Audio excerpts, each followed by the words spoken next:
You're listening to the Strategically Podcast. I'm Tyler Collins. And I'm Brandon Collins. We like to say that strategy is all about finding the best way to get from where you are to where you want to be. Head over to our website, Strategically, that's strategic.li, for more tools and content. But right now, you can join us for this casual conversation where we dive deep into the concepts behind thinking strategically in life, business, or whatever you care about. In this episode, we wrap up our walkthrough of the first method for finding your end destination.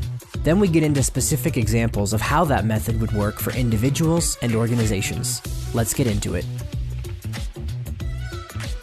That's okay. You know what I mean? So I think that's a good question. Okay, so we started with the sort of the positive approach, then the negative approach. This number 3 is more for teams and businesses, but I think, you know, there's some space in here for for individuals as well. But and this is one of my pet peeves, man. Whenever I hear of someone starting a new thing, an entrepreneur, or like this just happened. Someone was talking with me about this new thing they're starting, and I was like, that sounds like 4 other things that I already know 4 other people, 4 other organizations that are doing exactly the same thing you're doing. Yeah. Which is fine as long as you can answer this question. Why do we need to exist? How are we doing our thing differently than everybody else? Yeah. Right? What makes us unique? Which let me jump on that for a second. Yeah. And I think I agree with where you're going with that. I do, however, there are some ways where that can be a trap. For instance, if you're like, oh man, I want to start my own YouTube channel. Well, of course, there's millions of YouTube channels out there. And in that situation, the only way or the only reason you need to be different is because it's you. Like, some people will connect with you. Yeah, that's right. So I think there's room for that. Yes, but to your point, if you're trying to do a really specific kind of thing and you're like, oh, but there's like 3 other people doing that exact same kind of thing, mm-hmm. and you can't answer, if you can't answer how you're going to be different, that's a whole different, we'll get into that, yes. right? Yes. Maybe you're saying, oh yeah, I'm going to do all of that, but I'm going to be really good at this. A great example of that, I think, is Dollar Shave Club. It's like, oh, hey, we're going to start a company for razors. And you'd be like, well, yeah, that was started in like 1800 and there's nothing been new about it for 200 years. And you're like, no, but the difference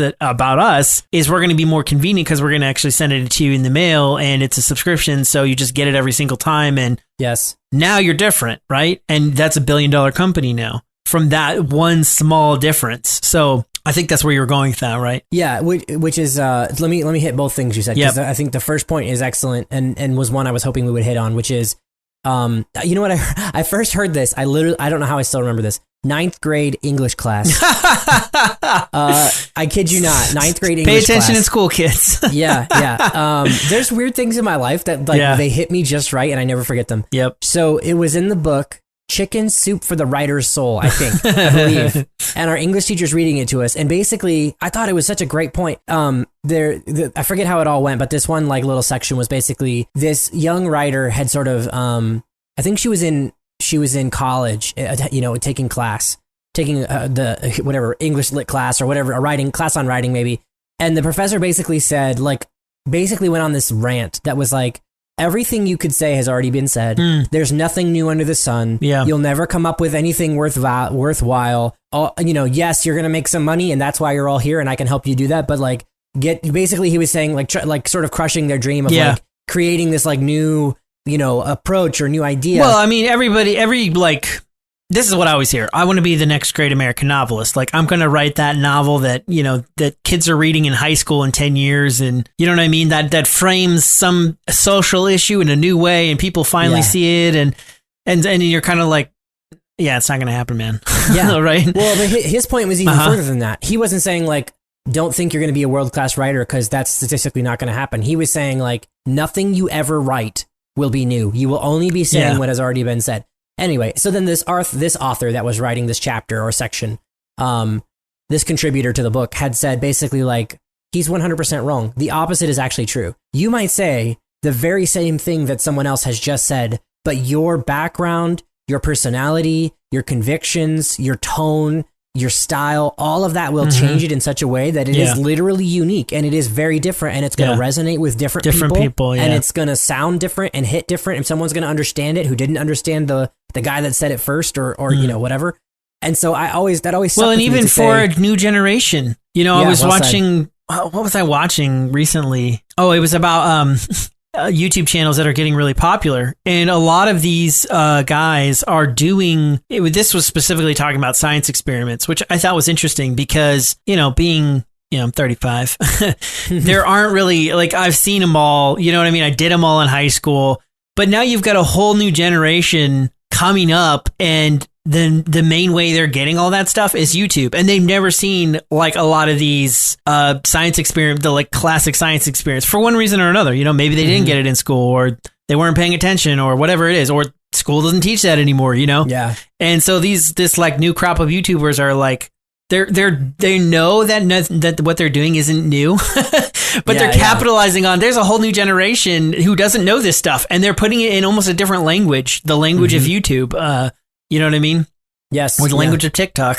That's right. And because they speak it in a different way, or exactly, it's going to connect with that audience. Exactly. Yeah. And it actually changes it. It's like the one of our professors in college used to use this analogy, and it's pretty common. He would talk about a pipe transfers in water or liquid from one to the other. It does not change it. It just moves it from one place to the next. But a bee gathers pollen.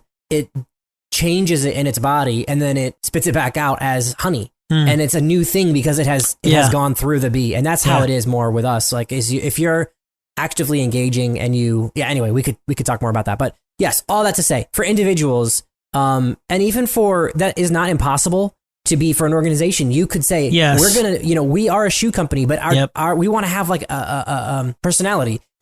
We want a different personality. Like we want, when people interact with us, it should feel different, right? Yeah. And that might be enough. However, if it's, what did you use before? A plumber? Like, if there's already enough plumbers, and there's also, economics and all that goes into it. Like, hey, maybe they're just literally more, there needs to be more plumbers. That might be all you need. You don't need to do anything special. Just do a good job, But if there's already enough plumbers and you're like, hey, I'm going to start a new plumbing, business.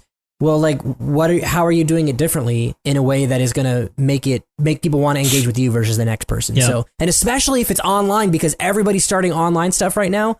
And man, if there's already someone doing that thing, you got to know how you're doing it differently. So, okay, we've probably said enough about that one. But the only reason I want to just park there for a minute is, again, it's one of my pet peeves. I think so many times people get excited about starting something new, and they don't go through that process of asking, why do I need to start something new? And if you care about something, first see if anybody's doing the thing you care about, and then go get on board with them, because maybe you're the missing piece that they're waiting for. If there's some cause out there, that you care about before you start a new nonprofit, like maybe there's one out there already doing a great job, and you could just add more fuel to that fire. Now, if you get there and you're like, hey, I love what they're doing, but I disagree with this, this, and this. Okay, then maybe you do need to start something new. But then that's a great point though, because then you would know how you're going to be different. Yeah, exactly. So that's why this is such a great question, because it really forces you to have that sort of inward dialogue about that. So, all right, this next one, number 4, is one of my favorites as well. Basically, it talks about timing, and it says if you knew your organization was going to be gone in a given amount of time, and this works for people as well. If you knew you were going to die in a certain amount of time, but I think it's more powerful for organizations because people know they're going to die. People don't usually think about organizations as having a lifespan. Well, and the other interesting thing about organizations is they can die very abruptly. Like, one of the best examples I think I can think of is Atari, who was literally the first video game company, invented video games basically, and they're just gone now. And some of that was, bad economics, and some of that was, bad strategy on their part. Yeah. Other competitors, like, you could list all the reasons, but there is a point of, companies will be around forever. Pan Am, that's another one. The biggest, literally the biggest airline in the world for decades, and they're just gone. No, like, nobody even knows who they are anymore. Yeah. So there's a point of, you can't just assume that your organization's going to be around forever. It can, and they do die often. Yep. And even if it doesn't die, it can be changed so much that it's kind of new anyway. Like, Atari's a good one. Like, that brand still exists, but it's been bought and split and sliced and changed anyway. So thinking about your organization having a lifespan is a really healthy thing, because it sort of gives urgency, and it asks the question, hey, if our organization went away, and what would we want to make sure was done? Like, what would be critical things to do in that time frame? And even, I love this one about measuring, like, what kinds of things would be important if the clock is ticking. Like, what progress is really the most important thing, and that really gives you hints at your end destination, or at least the direction you should be heading. I mean, it's true in personal lives too. you know, like when you think about your life having an end, or when you hear about a friend or loved one who passes away, you know, even if someone you don't know, or like sometimes when a famous person passes away, like I think I just sort of stop and reflect on the shortness of life. And I'm like, man, what do I really care about? But again, most people don't take that same time for their team or for their organization. Yeah. And so I think there's a really healthy, helpful bit of information to be discovered. You know, there. in many ways, it's very similar to the negative approach in that you might bring up some things and it's sort of like, okay, yeah, but now let's add a time aspect to some of the goals maybe that you've written in number 1. And you're kind of asking yourself, well, okay, if that goal took me 50 years to accomplish, would I still want to do it? If it took 70 years, would I still want to do it? And it might even change how you phrase the goal. I find that a lot. I find that a lot in my thinking is if I look at a goal and I'm like, this is a 50-year goal, then I'm like, okay, it's either too broad or I need to, you know, change my goal because 50 years is just so big. And for organizations, I think it's even more interesting when you start thinking about that because you could be around for 50 years. Sure. But there's a point where you as an individual who, you know, might be answering this question, you probably won't be around to be able to affect the outcome anymore.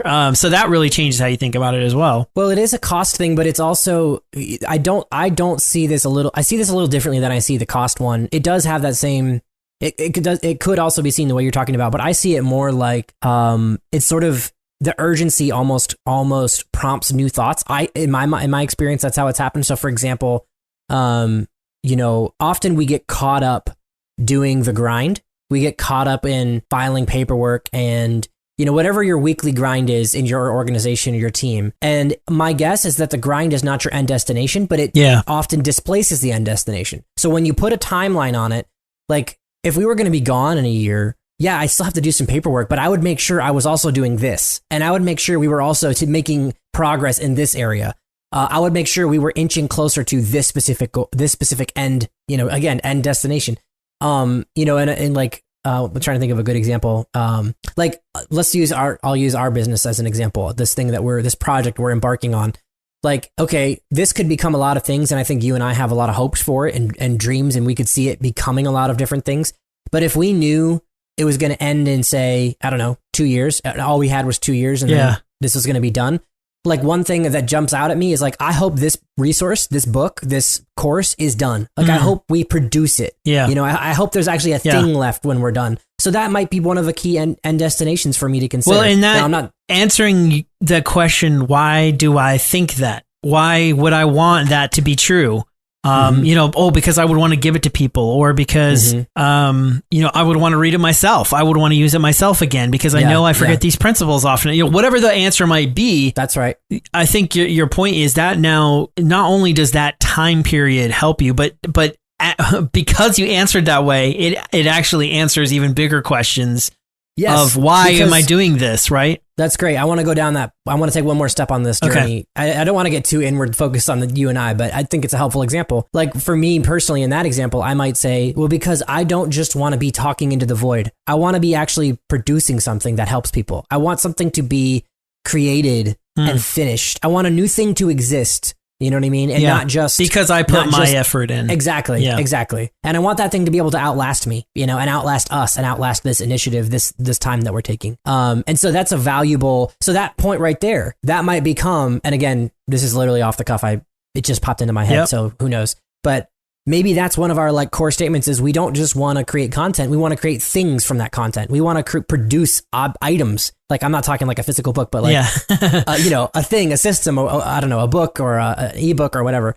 So that might become one of our core end destinations, one of the things we're striving for. So hopefully that makes sense, and that sort of covers that one. Yeah, I mean, you said you didn't want to get down to the part that I was talking about, but we can move on if you want.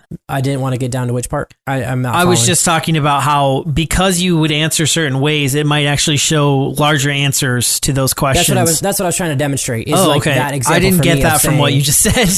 So what I'm saying is like, well, the book isn't the point. Yes, the book is actually a sub point. Yes. What's above that is me feeling like I don't want to just talk into the void. I want to actually have something different and produce. That was what was behind it for me. Yeah. My point is to say that this time question, though, can prompt the questions that can help you get to what's behind that. I think it's less of the time itself and more like what just happened here, which is a great example of like, well, in 5 years, I want to have completed, X number of projects. Let's, I can think of, there's a show that my wife likes to watch where they do house renovation. And a big part of their goal is they're trying to renovate Indianapolis. They're taking these like really crappy parts of town and they're renovating them like house by house, and they're still making money on it. That's still a part of it. But a big part of their goal is, we want to do X number of things within a time period because they want to renovate a whole neighborhood, because that's when you really start to see your community turn around, right? So then that, I think, if they said, oh, well, we want to renovate 10 homes in the next 5 years. I don't know if that's a crazy goal or not. I'm not enough into reno. Probably it's not. Probably can do a house a month or 2 houses a month or whatever. I don't know. But then you would say, oh, that's not enough, because our goal is we want to turn this community around. And we know that the housing market is a huge piece of that, attracting the kind of people that want a great house, So then that would really help them answer the question, like, why are we even doing this? It's because we want to help our community, Yes. You're saying the progress they would want to measure is how many houses they're building and renovating. But then the point is not those houses. The point is what's after those houses. But that would show them, that would help reveal like that. Nobody is going to say, if you wrote down on the paper, like, we want our stock price to go up by 20% year on year. Mm-hmm. No one's going to get excited about that. I mean, that might be a goal you have, but like, why? What difference does it make if it's that's right. 20? What if it's 19? What if it's 18? What if it's 25? You know what I'm saying? So, and that's another thing I see too a lot is sometimes in these time period conversations, the numbers start to get really, I don't know what the word is, but the numbers start to not matter anymore. Yes. You set these like numerical goals based on time. And then before you know it, the numbers are just meaningless because you've kind of lost like the why. Well, and it's a good point to remind everybody that we're not talking about goals. Like even this one, which we just bashed the heck out of last session. Yeah, even this question, this question might bring up some goals as you write. Like for example, the housing one there might be some goals of numbers of houses, but that's only a stepping stone to reveal what's behind those goals, if it even reveals them. Like I see this as a bigger deal, like maybe curing a disease. Like, man, if we're starting a pharmaceuticals company, like, man, this is so beyond. But anyway, you get the idea. Like, I hope we were able to cure this such and such disease in the next before our organization goes bankrupt or gets bought out or whatever. Like that's a measurable thing. Even though maybe making money year over year is like a goal or I don't know, name the goal that you might have, sales goal or whatever. So again, the word goal, and then again, if you haven't heard the last episode or last few episodes where we talked a lot about goals, you need to go back to those because this is not end destination is different than goals. So yes, I'll just leave that. Well, there. We should probably at least try to finish 2 of these. So let's try to move it along a little quicker. Okay. And and try to finish Blank Canvas and also Pain Point. Okay. I think Pain Point should go a little faster. I think. Okay, so Blank Canvas, the last 2 of these. So the next one, number 5 there, how could we win but miss our true purpose? This is a really powerful one because it shows a false win. It shows a fake win. It shows things that might catch your attention, things that that are good, but not the thing. It's a destination. Maybe you would even be glad you got there, but you would regret that you didn't get to the true destination. And that's a really helpful thing because that difference, that distinction, can help expose, well, what is the real destination? Like maybe you would say, well, what if we made millions? So I love how it says it there. What is close but not quite? Here it is. How could we experience success that we're actually distracted from the bigger reason we exist? So it's almost like saying, well, we made tons of money, but that was never the point. What was the point? Or we sold tons of products, but we didn't actually help anyone. Like our products weren't quality. And that was the whole point, was to help people. You know what I mean? So you get the sense there. Yeah, it's sort of like, and we talked about this a little bit in the goals section, and I probably should stop piping up with this stuff because I'm the one probably like dragging this out. But we talked about this in goals where you actually achieve a goal only to realize that wasn't the goal it wasn't a goal that you really cared about. So it's similar to that, right? Where yes, it's you were successful, you accomplished something, and nobody would disagree with that. But then you accomplish it only to realize, well, that's not really meaningful. It's not exactly what we wanted to do. Yeah. It's kind of like the reason this question is helpful is twofold. I know we're taking a minute, but the first is that it is helpful to clarify what your actual end destination is. But the second is long term. This information is really helpful to avoid pitfalls. It's pitfalls, yeah, or potholes. That's what I started to say. Because like think of the road, like you've got the grooves on either side of the road, and then you've got the rumble strip. When you get into that groove, because they draw you. That's why. Because these are alluring things. Like making money will draw you. Increasing stock price will draw you. Like even as a person, like even as a father, providing more money for my family is going to draw me. So it's helpful for me to have identified, hey, yes, making money is a good thing, but that's not the thing. That's a means to an end. And so I'm going to make that note that that's a different thing. So I think there's some value in really exploring this question. All right. And the last one, this one's hard to talk about without lots of examples, and I don't have them off the top of my head. But let's dig in and see if we can find some. Okay. This is the true brainstorming method. Maybe I'll use my another example that we had. But so basically what you do is you create lists of words and then you sort of try to connect the dots. So this is true, like just take a whiteboard, start writing down verbs and nouns and adjectives. So, verbs of things you're doing and being, and then nouns of things you're working toward. Or so, for example, maybe let me use my friend who started the nonprofit that works in the foster care system. So one of his nouns would be children, obviously, because it's like one of the core things. But maybe another one might be foster parents. Another one might be workers. What's the word for that? Social workers. Social workers. Yeah. And so he might end up with a list of nouns, and then maybe he would create some verbs: empowering, comforting, equipping, whatever. All those things that maybe he's got, and then maybe some adjectives. Whatever they are. And then he would sort of see what stands out and try to you can kind of convert that into a sentence or see what pops off the page and scribble some out. And again, it's a very sort of loose, it's almost sort like of alphabet soup. It's like a free association kind of thing. That's You're trying to put your feelings right on paper more so than having the concept concrete in your mind. You're sort of upchucking, right? Yeah, that's right. Yes. And then like you'll see you'll start to see the connections emerging, yes. And then you connect those you dots. You put them together to make sentences. Yep. That's right. Okay. Almost like a Rorschach a test where you see the ink blots and you're like, what do you see here? Yep. But you're doing that with words, and those words, those words come from your emotions, though, right? Am I thinking about that right? Like, not necessarily. Like, it could be what you're already doing or what you think of when you think of your team or your life or whatever you're working on. Yeah.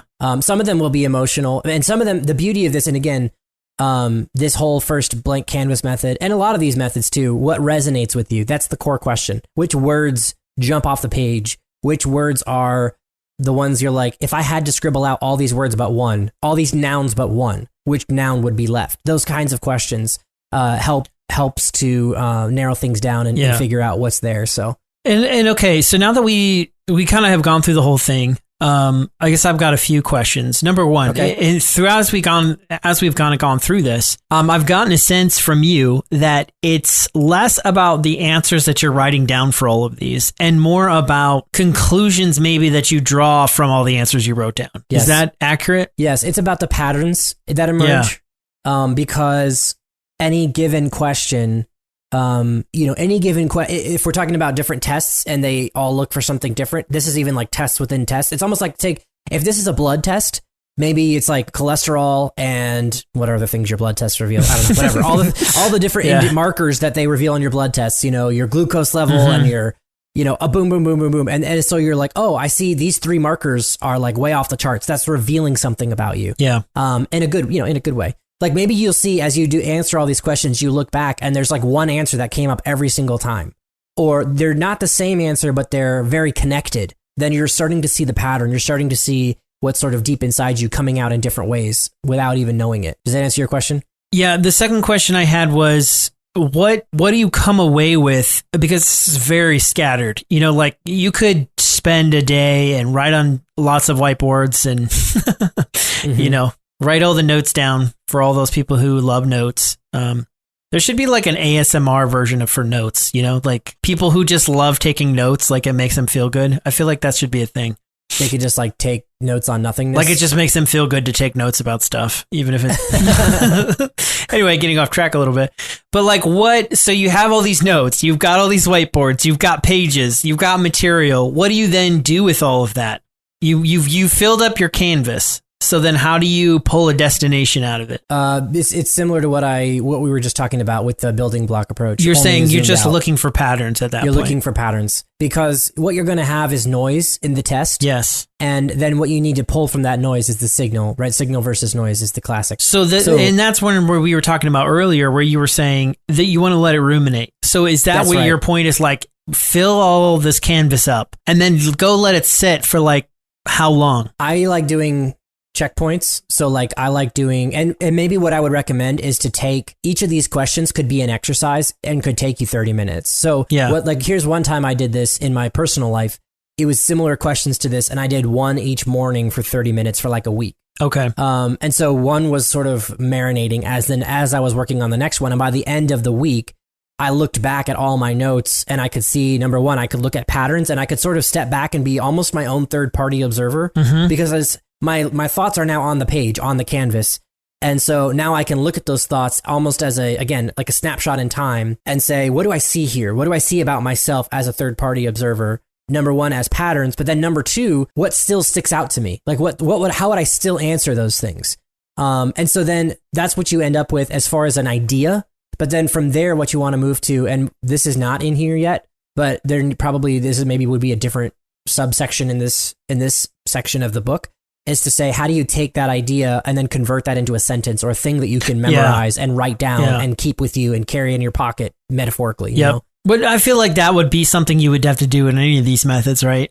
Yeah, that's right. Whatever method it is, there's a point where you've done the method, and now how do you take whatever the data is that you got back from that test, so to speak, and turn it into an actual destination? And that's going to be different probably. Well, I guess maybe that's what I'm wondering. Is it different for each? Would the method for pulling your signal from the noise or getting your destination from all this data, is that going to be different for each of these pieces, or do you see that process being basically the same, no matter which method? Same. Yeah. Off the top of my head, let me just look down the list here. Yes, it is literally the same. It's always about patterns. It's always about because there's a part of you that doesn't change every day and every week. We spent last week or last session, we talked about how some of us you do change, but there's part of you that does not change that frequently. And that's the part you're trying to center in on and hook to, or for your team or your organization. There's a part of that vision that should not change, that should be, no matter how the technology changes, Google should still always be about organizing the world's information. And even if you are saying, we want to change, we need to change, like we got to go in new directions, I think the point here is to say, yes, but your foundation isn't going to change, right? I mean, that's right. And especially as an individual, and we talk about this later on in the book, I have a whole section on finding your core. And I think that's kind of what you're hitting at here, is that there is something that won't change. And then that becomes your bedrock foundation that you can start building. Maybe you do need to go in a different direction. And the destination you end up choosing is something you never thought you would choose, but you're still going to build that on these patterns that don't change, these things that are the bedrock of who you are, who your team is, who your organization is. Yeah, or if they do change, they change every 50 years or every 20 or 30 years, not every week or month or year, right? They're more like an epic rather than a season. And back to the other thing you said about how you identify, I talked about being your own third party, but another thing I've done is I've taken my answers and I've shown them to other people and I've said, hey, here's this. What do you see here? Yeah. No, I said, what do you see here? Like, what patterns emerge to you that don't emerge to me? Because when something is so core to you, sometimes you become so blind to it that it becomes very different. It's like almost impossible for you to see your own pattern because it's like it's the classic fish. Yeah. There's two young fish. If you ask a fish what water is that what you're thinking of? Yeah, it's like two young fish and an older fish swims by and he's like, hey, how's the water today? And they look at each other like, what's water? Yeah. Because, it's like, it's all around you, it's inside of you, and it's so obvious that you can't even see it. So showing it to someone else can be very helpful. It's just like a test result that you could show to multiple doctors and get different opinions and have people get help interpreting it. And it's similar to this.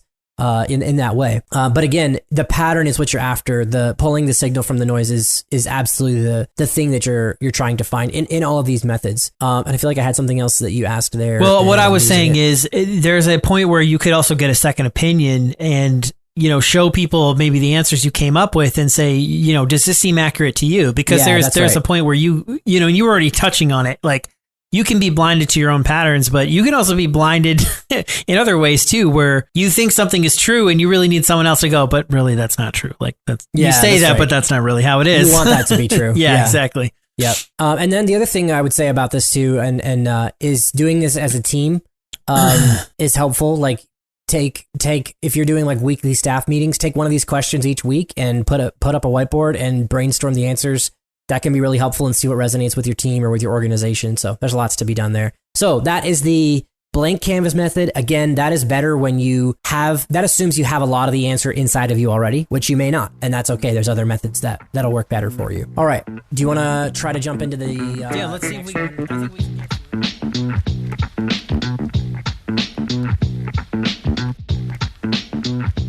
Well, that's all for this episode. We hope you enjoyed it. If you'd like to hear the rest of this conversation, make sure to subscribe so you get new episodes as they're released. You can also view this content along with visuals on our YouTube channel. The link is in the show notes. We'll see you on the next one.